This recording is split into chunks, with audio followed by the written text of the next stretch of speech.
டிகுட் channel நேயர்களுக்கு வணக்கம்.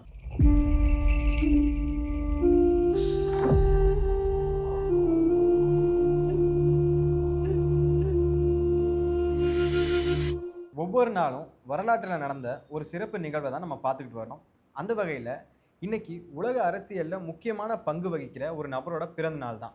அந்த நபர் யாருன்னு பார்த்தோம்னா கார்ல் மார்க்ஸ். கார்ல் மார்க்ஸ் ஒரு ஜெர்மன் பிலாசபர். இவர் மே மாதம் 5ஆம் தேதி 1818ஆம் ஆண்டு ஜெர்மனில் இருக்க புருஷியா அப்படிங்கிற மாநிலத்தில் பிறக்கிறாரு. கார்ல் மார்க்ஸ் 1841ஆம் ஆண்டு யூனிவர்சிட்டி ஆஃப் ஜெனால பிலாசபிக்கு டாக்டரல் டிகிரி வாங்கியிருக்காரு. இந்த மாடர்ன் ஏரால கார்ல் மார்க்ஸ் அவரோட சிந்தனைகள் மூலமாக ரொம்பவே இன்ஃப்ளூயன்ஷியலான பர்சனாக இருக்காரு.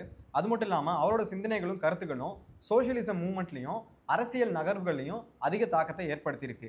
20ஆம் நூற்றாண்டுல பல நாடுகள் நடந்த ஒரு புரட்சிக்கு இவரோட கருத்துக்களும் சிந்தனைகளுமே முக்கிய காரணமா இருந்திருக்கு. கார்ல் மார்க்ஸ் ஒரு புரட்சியாளராக வரதுக்கு முன்னாடி ஜேர்னலிஸ்டா வேலை பார்த்திருக்காரு. அவரு ரைனிஷ் ஜெய்தாங், அதாவது ரைனிஷ் செய்தி பத்திரம் அப்படிங்கிற நியூஸ் பேப்பர் கம்பெனியில் ஜேர்னலிஸ்டாக இருக்கும்போது அரசாங்கத்தை ரொம்பவும் கடுமையாக விமர்சிச்சிருக்காரு. அப்படி அவர் கடுமையாக விமர்சிச்சதுனால அந்த நியூஸ் பேப்பர் கம்பெனி இழுத்து முறை நிலைமைக்கு ஆச்சு. கார்ல் மார்க்ஸ் ஒரு பொருளாதார நிபுணராக உலக அளவில் கருதப்பட்டாலும் அவருடைய குடும்ப பொருளாதாரம் ரொம்ப கவலைக்கிடமாக தான் இருந்திருக்கு. பல ஆண்டுகள் அவரோட குடும்பம் மிகவும் கொடிய வறுமையில் வாடி இருக்கு. மார்க்ஸோடைய நிறைய குழந்தைகள் இறந்து போனாங்க. அவருக்கு 7 குழந்தைகள் பிறந்தாங்க. ஆனால் அதில் 3 பேர் மட்டும்தான் உயிர் பிழைச்சாங்க. இந்த ஒரு சம்பவம் தான் அவருக்கு ஒரு ட்ராஜடி ஆகி இதனால அவர் உலகத்தை பார்க்குற பார்வையே வேற கோணத்துக்கு மாறிச்சு. இன்னைக்கு மார்க்சிசம் அப்படிங்கிற ஒரு வார்த்தை ரொம்பவே ஃபேமஸாக இருக்கு. ஆனால் இந்த வார்த்தையை உருவாக்குனது மார்க்ஸ் கிடையாது. அவருடைய கருத்துக்களையும் சிந்தனைகளையும் ஃபாலோ பண்ணி பிற்காலத்தில் வந்தவங்க தான் மார்க்சிசம் அப்படிங்கிற அந்த வார்த்தையை உருவாக்குறாங்க. கார்ல் மார்க்ஸோட மிக பிரபலமான தியரியான தாஸ் கேபிட்டலை முடிக்கிறதுக்கு அவருக்கு பல வருஷம் ஆச்சு.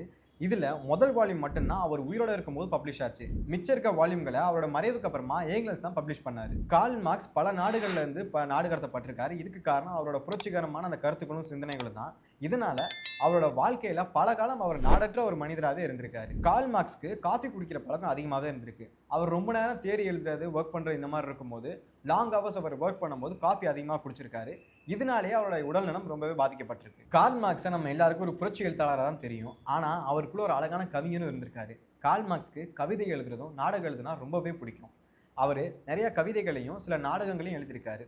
அதில் முக்கியமாக அவருக்கு ஷேக்ஸ்பியர்னா ரொம்பவே பிடிக்கும். ஷேக்ஸ்பியரோட கவிதைகளை பல இடத்துல அவர் எழுதின கவிதைகளை ரெஃபரன்ஸாக யூஸ் பண்ணியிருக்காரு.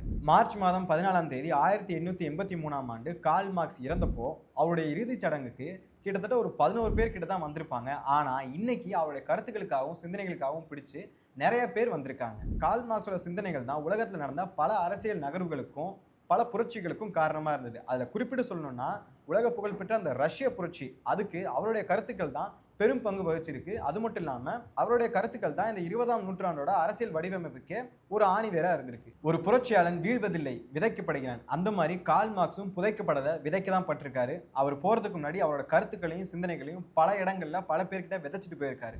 அந்த கருத்துக்கள் மூலயமா கார்ல் மார்க்ஸ் இன்னைக்கும் என்னைக்கும் வாழ்ந்துகிட்டே தான் இருப்பார்.